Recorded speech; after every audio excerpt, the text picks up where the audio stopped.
देखो, कल हम आपको पढ़ाए थे डीपीएसपी ना। हाँ डीपीएसपी कल पढ़ाए थे, कल डीपीएसपी पढ़ाए थे, directive principle of state policy. राज्य का नीति निर्देशक तत्व पढ़ाए थे कल। राज्य का नीति निर्देशक तत्व के बारे में बताए थे। और ये था भाग, कितना भाग में था? भाग 4 में था। अनुच्छेद कितना में था? 36 से 51 में था। हम आपको कल ये बताए थे, कल के क्लास में ये समझाए थे कि जो भी डीपीएसपी होगा ये सरकार के द्वारा कर्तव्य होता है। ये सरकार का कर्तव्य होता है। नहीं बताए थे कल कि राशन पानी जो भी देना होगा कौन देगा? सरकार देगा कि सुप्रीम कोर्ट देगा कि हाई कोर्ट देगा? नहीं देगा। सुप्रीम कोर्ट, हाई कोर्ट, वो कौन देगा? सरकार देगा। आदमी को वृद्धा पेंशन देगा कौन देगा? सरकार देगा। तब डीपीएसपी से बताया गया था कि ये सरकार का कर्तव्य होगा। डीपीएसपी में ये बोला गया था ये जो है सरकार का कर्तव्य होगा। सरकार का कर्तव्य है ये, सरकार की कर्तव्य, सरकार की ड्यूटी है, सरकार की ड्यूटी है। डीपीएसपी जो है सरकार की ड्यूटी है। जो भी वृद्धा पेंशन होगा या फिर डीलर होगा, जो भी धान जो देता है कौन देता है? सरकार देता है। तब ये जो होगा ये सरकार की कर्तव्य है। अनुच्छेद 4 में था, लेकिन इसी में एक और जोड़ा गया है, उसका नाम है फंडामेंटल ड्यूटी। फंडामेंटल ड्यूटी हम बोलते हैं मौलिक कर्तव्य।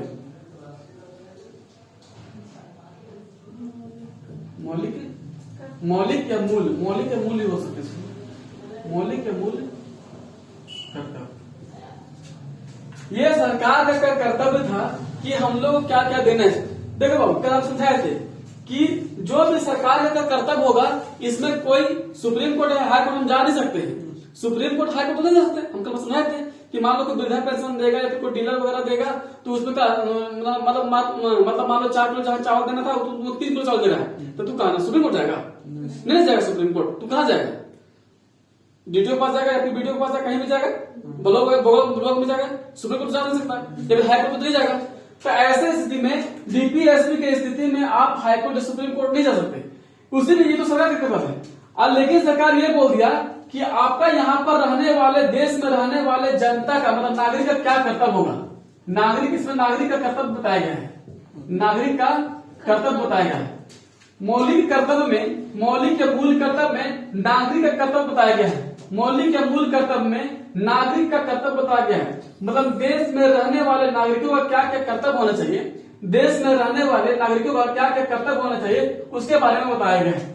बाबू, अनुच्छेद हम बताए थे कि भाग 4 में अनुच्छेद 36 से 51 तक में था डीपीएसपी, लेकिन इसमें जोड़ा गया है कब? भाग 4 के काम में।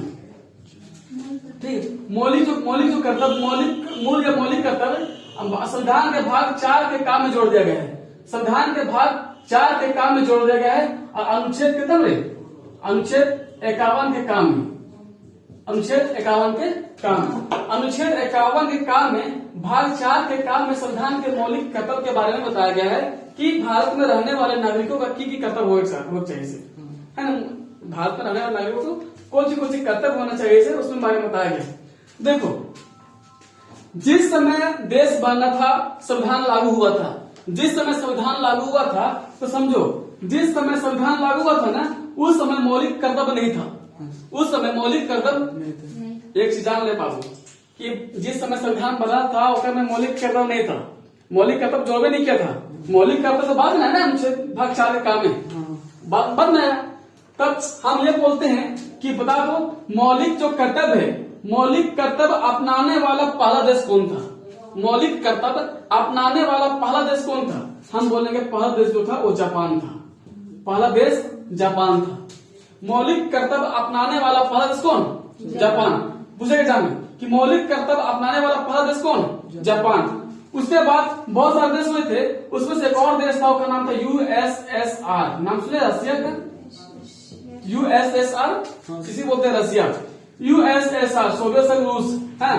तो सोवियत संघ रूस ने मौलिक कर्तव्य को अपनाया था, लेकिन 1976 ईस्वी में, 1976 ईस्वी में मौलिक कर्तव्य को, 1976 ईस्वी में मौलिक कर्तव्य को हमारे संविधान में जोड़ दिया गया। तब अगर जब पूछेगा कि बताओ तो भारत का मौलिक जो कर्तव्य है वो किस देश से दिया गया है? रूस से। मौलिक कर्तव्य, भारत के मौलिक कर्तव्य है और रूस के संविधान से जोड़ दिया गया है हमारे संविधान में। कब? 1976 ईस्वी में। एक और समिति थी, तो एक समिति थी, उसका नाम था, एक नाम था स्वर्ण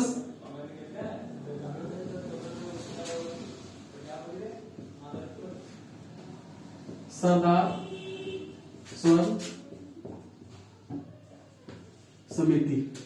एक और समिति था, उसका नाम था बर्मा समिति।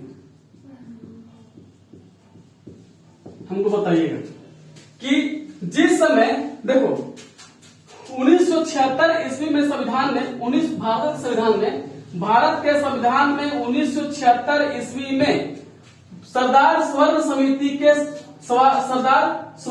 के तहत जो था, सरदार स्वर्ण समिति, जो स्वर्ण सिंह नाम है सर, जो समिति था उसका नाम था सरदार स्वर्ण सिंह। उसका नाम कौन था? सरदार स्वर्ण सिंह।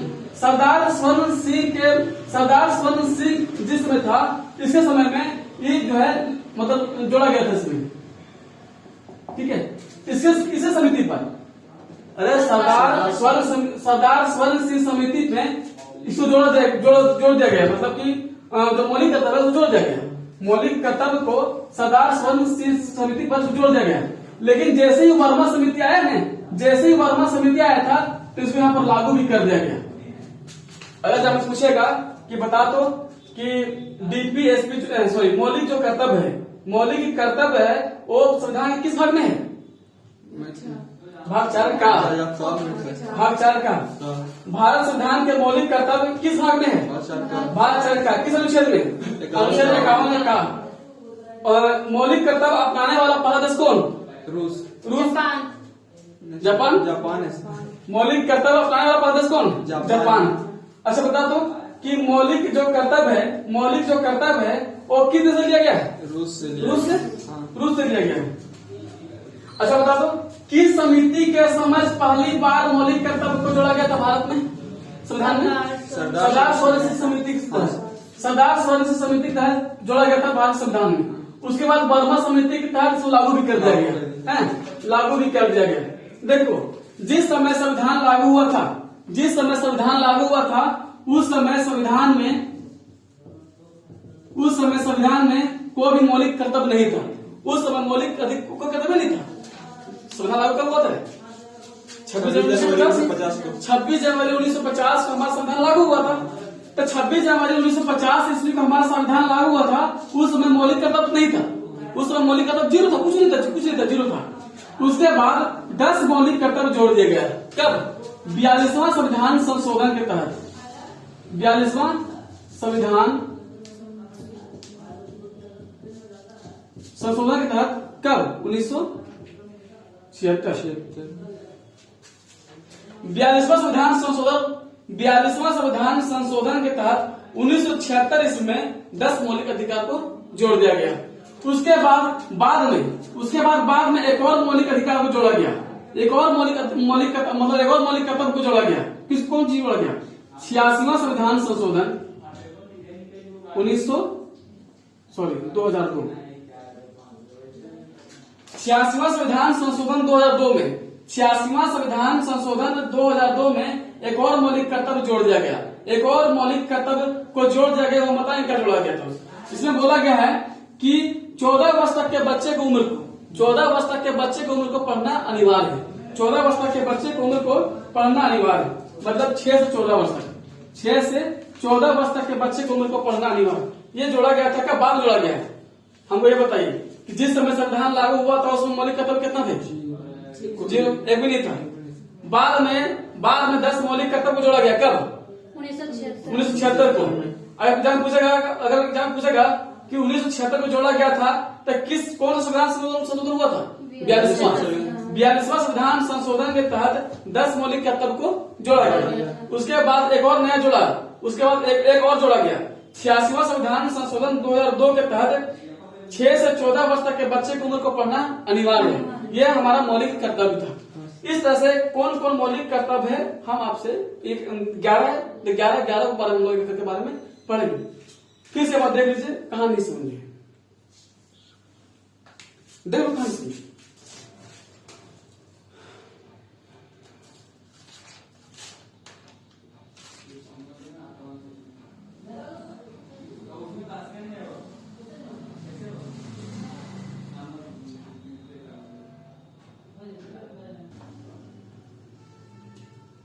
देखो, हम बताए हैं कि मौलिक कर्तव्य जो है कुल कितना है?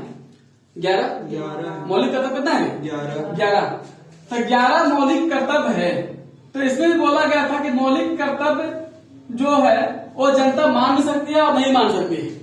11 मौलिक कर्तव्य है वो यहाँ के नागरिक मान भी सकती है और नहीं भी मान सकती है। इसमें फोर्सेबल नहीं है, आप फोर्स नहीं कर सकते, जबरदस्ती मान नहीं सकते। लेकिन बाबू 11 मौलिक कर्तव्य में 4 ऐसे मौलिक कर्तव्य है, 11 मौलिक कर्तव्य में 4 ऐसे मौलिक कर्तव्य जिसको आपको मानना अनिवार्य है। आप अवहेलना नहीं कर सकते उसका, आप उसका अवहेलना नहीं कर सकते हैं, आप उसका अवहेलना नहीं कर सकते। अगर 4 मौलिक 11 में से 4 ऐसे मौलिक कर्तव्य है इसको मान नहीं सकते, नहीं मानिए नहीं मानिए कोई दिक्कत नहीं है, मानिए या 4 ना माने कोई दिक्कत नहीं है। लेकिन अगर 4 मौलिक कर्तव्य में से अगर आप कुछ गलती करते हैं इसमें तो आपको दंड मिल सकता है, इसमें आपको दंड मिल सकता है। तो 4 ऐसे कौन सा मौलिक कर्तव्य है हम आपको उससे बताएंगे कि कौन कौन सा ऐसा मौलिक कर्तव्य है जिसमें आपको दंड मिल सकती है। इसको ठीक है, डीपीएसपी और ये डीपीएसपी या मौलिक कर्तव्य में आपको सुप्रीम कोर्ट या हाई कोर्ट से कोई सजा नहीं मिलेगी। लेकिन बाद में संविधान बाद में जो बनाने वाले जो थे वो संविधान वो इसमें जोड़ दिया गया 4 कि बाबू 11 में से 4 ऐसे हैं उसमें से आपको मतलब मिल सकता सजा, आपको सजा मिल सकती है, ये बोला गया। तो 11 में से 11 के बारे में पढ़ेंगे तो समझेंगे हम। पहला बार देखो, पहला क्या बोला गया, पहला समझिएगा। पहला ये बोला है कि प्रत्येक नागरिक को यह कर्तव्य होगा, प्रत्येक नागरिक को यह कर्तव्य होगा कि वह संविधान का पालन करे। प्रत्येक नागरिक को यह कर्तव्य होगा कि वह संविधान का पालन करे और उसके आदर्श संस्थाओं राष्ट्र ध्वज और राष्ट्रगान का आदर करे। तीन वर्ड आया है, 3 वर्ड ये आया है कि बोला है संस्थाओं बोला है, संस्थाओं बोला है, राष्ट्र ध्वज राष्ट्रगान, 3 वर्ड बोला है। संविधान में आप संविधान की संस्थाओं राष्ट्र ध्वज और राष्ट्रगान आपको तीनों का पालन करना पड़ेगा। संस्था कहने का मतलब हो गया कि हाई कोर्ट हो गया, supreme court, high court, supreme court, जिला कोर्ट है ना, राजभवन, संसद भवन, ये सब संस्था के नाम है। अब सुप्रीम कोर्ट, हाई कोर्ट या जिला कोर्ट जो होता है उसका आपको पालन करना पड़ेगा। मान लीजिए सुप्रीम कोर्ट गए और खैनी बना रहे हैं तो उसका पालन कर रहे हैं, नहीं पालन कर रहे, उसे क्या इज्जत रहेगा सुप्रीम कोर्ट का। अब हाई कोर्ट गए वहां पर खैनी का गुटखा खा रहे, देगा पड़ा खा रहे, तो ऐसे जगह पकड़ा जाएगा ना तो आपको थाना हो जाएगा, आपको पुलिस पकड़ लेगी। या फिर मान आपको राष्ट्र ध्वज माने चाहे मत माने कोई दिक्कत नहीं बाबू, राष्ट्र ध्वज को अपना इज्जत, अगर राष्ट्रीय झंडा तिरंगा है उसको अगर आपको इज्जत करना नहीं आता है तो आप उसको छेड़िए मत, कोई जरूरी नहीं है आपको, समझ गए ना। बोला गया है कि संविधान में सब बोल दिया गया है, हमको कोई दिक्कत नहीं है, तुम मानो चाहे मत मानो, हमको कोई दिक्कत नहीं है। लेकिन ये हमारा राष्ट्रीय जो झंडा है वो देश का धरोहर है, राष्ट्रीय झंडा जो है वो देश का धरोहर है, संपत्ति धरोहर है, वो शान है देश का। आप उसके साथ छेड़छाड़ नहीं कर सकते, झंडा के साथ में गलत व्यवहार नहीं कर सकते झंडा के साथ में, ठीक है। तो एक मुस्लिम भाई था केरल का, नाम इमामुअल केस लेकर आया था, इमामुअल जो है वो केस लेकर आया था, कहाँ का था, केरल का था, इमामुअल था, इमामुअल एक केस लेकर आया था। ये बोला था कि हम माने चिन्ह मानता क्या कर पाऊं, ये बोला था इमामुअल, क्या हम राष्ट्रीय झंडा को नहीं मानेंगे तब हम कुछ भी करें। तब वहां हाई कोर्ट ने बोला कि बाबू तू मान चाहे मत मान, हम तुमको कोई सजा नहीं देंगे। लेकिन अगर झंडा को तुम अब फाड़ रहा है, फेंक रहा है, तो वैसे स्थिति में हम आपको जेल भी कर सकते हैं। तब इसलिए बोल दिया गया है कि आपको राष्ट्रीय झंडा को हमको दिक्कत है मत फहराइए, हमको हम नहीं बोल रहे आपको फहराने के लिए, लेकिन अगर फहरा भी नहीं रहे तो फेंके भी नहीं, तो ऐसे स्थिति में आप राष्ट्रीय झंडा को आप